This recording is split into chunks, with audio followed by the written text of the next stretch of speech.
Hello everyone, कैसे हैं आप सब। वॉशिंगटन के मौसम में चेंजेस आ चुके हैं। पिछले हफ्ते गर्मी थी, अभी इस हफ्ते थोड़ी सी सर्दी शुरू हो चुकी है। और कहते हैं ना, जैसे अमेरिका के आप वर्क पर और वेदर पर भरोसा मत करो। तो कभी कभी हम जिनके साथ रहते हैं ना, उनके मन को भी नहीं हम जान पाते कि उनके मन में क्या चल रहा है।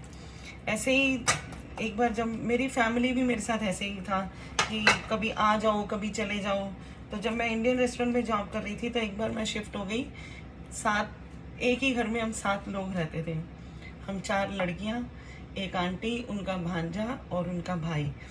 तो जब हम सिर्फ इसीलिए इकट्ठे रहते थे कि हमें रेंट कम पड़े। हम उस टाइम पर हेड $250 उस घर का रेंट देते थे। 1500 या 1300 रेंट था और उसको हमने 7 लोगों में डिवाइड किया हुआ था। और ग्रॉसरी इकट्ठी आती थी सबकी। तो जब ग्रॉसरी इकट्ठी आती थी, एक टाइम खाना बनता था। तो कोई कहता था मैं ये नहीं खाऊंगा, कोई कहता था मैं धनिया नहीं खाऊंगा दाल सब्जी के अंदर। मतलब प्रॉब्लम्स ही प्रॉब्लम्स थी। 7 लोग, सातों के अलग अलग टेस्ट। तो फिर सबसे पहले मैं डिसाइड करती थी कि मुझे अपना ग्रॉसरी अलग करना है, और मैंने किया भी। तो उसके बाद जब कुछ प्रॉब्लम हो जाती थी कि किसी से हीट ऑन रह गई या किसी ने क्लीनिंग नहीं की, तो वो उनमें से एक लड़की थी जो गैस के ऊपर दूध गिरता था और जिसका घर था, वो बोलती थी ना कि ये दूध किसने गिराया। वो साफ मना करती थी, मैंने तो नहीं किया, मैंने तो नहीं किया।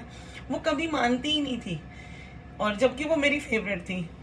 तो फिर हमने यही डिसाइड किया कि जो किचन में काम करेगा वो पूरे किचन की फिर फोटो क्लिक करके ग्रुप में सेंड कर देगा कि मैं ये काम करके निकली हूँ और पूरा क्लीन है।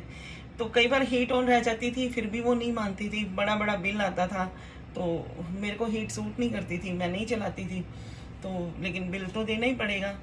तो ऐसे ऐसे करके बहुत सारी प्रॉब्लम्स आई। फिर उसके बाद मेरा जो लड़की मेरी फेवरेट थी, उसका मेरे साथ इशू हो गया ना। मैं इंडिया से आई वापसी, तो मैं उसके लिए गिफ्ट लेकर आई। तो उसको पता नहीं क्या हुआ, उसने मेरे दिए हुए गिफ्ट वापस कर दिए और मेरे साथ बोलचाल बंद कर दी।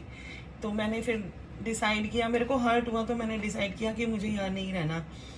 तो मैंने अपने लिए फिर मैं देख लिया। तो लेकिन उनमें से मैं एक लड़की को बोलती थी कि जब मैं यहाँ से जाऊँगी ना, तो मुझे ऐसा इंट्यूशन हो रहा है कि आपस में सबका बहुत बड़ा झगड़ा होगा। और ऐसे ही हुआ। जिस दिन मैंने वहाँ से शिफ्ट होना था, तो आपस में इतना बड़ा झगड़ा हुआ कि हाथापाई भी हो गई उन दोनों लड़कियों में। तो उनके पास ना तो वर्क परमिट था, पेपर्स नहीं थे।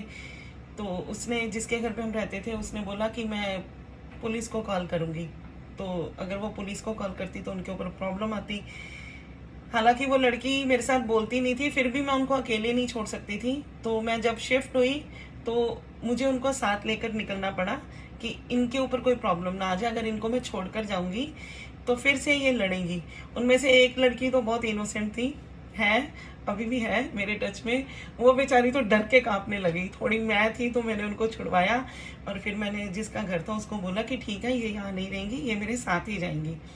लेकिन कहने का मतलब ये है कि आप कितना भी भला कर लो, लेकिन कुछ लोग ऐसे होते हैं कि वो आपको समझ नहीं पाते। मतलब निकलता है तो चेंज हो जाते हैं। अब वो लड़की आज मेरे साथ नहीं बोलती, मुझे दुख होता है कि मेरी इतनी फेवरेट थी वो, मैंने उसके लिए इतना कुछ किया। लेकिन आज चलो वो खुश रहे जहाँ भी है। तो मैं बताऊंगी आपको नेक्स्ट कि आज मैं इस घर में सुकून से हूँ, लेकिन 6 महीने पहले मेरा सुकून बिल्कुल छिन चुका था। मैं बताऊंगी आपको नेक्स्ट वीडियो में। तब तक के लिए बाय। रात के बज गए 7।